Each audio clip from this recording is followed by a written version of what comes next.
నా సినిమాని ఆపగలరు కానీ శివాజీని ఆపలేరు అంటూ సెన్సేషనల్ కామెంట్స్. మరో పక్కన ఇటు సిబిఐ కేసులున్న వ్యక్తుల్ని రాజకీయాల నుంచి పక్కన పెట్టాలి అంటూ ఇటు ప్రధాని మోదీని కోరారు.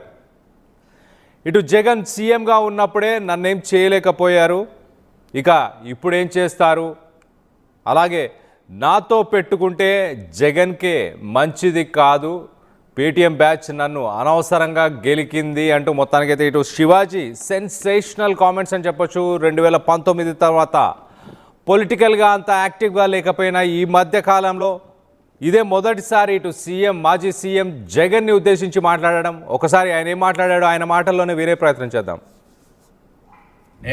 నాకెందుకులే అని నా సినిమాలు నేను చేసుకుంటున్నా.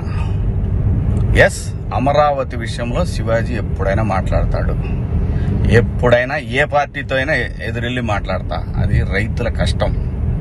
ఆ కష్టాన్ని మీరు మీ ఇష్టం వచ్చినట్టు ఎవరికాళ్ళు వాడేసుకుందామంటే చూస్తా ఊరుకోం. ఏంటి, నేను ఈ సినిమా రిలీజ్ ముందు ఇచ్చిన ఇంటర్వ్యూ మీ అందరికి చాలా ఇబ్బందిగా అనిపించింది కదా.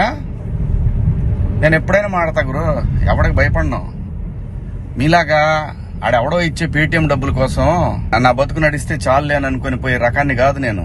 అలాగైతే మీ అందరూ తెలుసోలేదు, నేనే ఒక వ్యవస్థను ఏర్పాటు చేయగలిగినోడిని నేను కాదు. ఈ బతుకిచ్చింది మనకి జనం, అది నాకైనా రాజకీయ నాయకులకైనా. మధ్యలో పేటీఎం గాళ్ళు ఉన్నారు చూసారా మీరు, మీ అందరూ ఈ సినిమాని ఆపగలరేమో, మీరు శివాజీని ఆపలేరుగా. ఏంటి, సినిమాని ఎలా ఆపగలరు మీరు?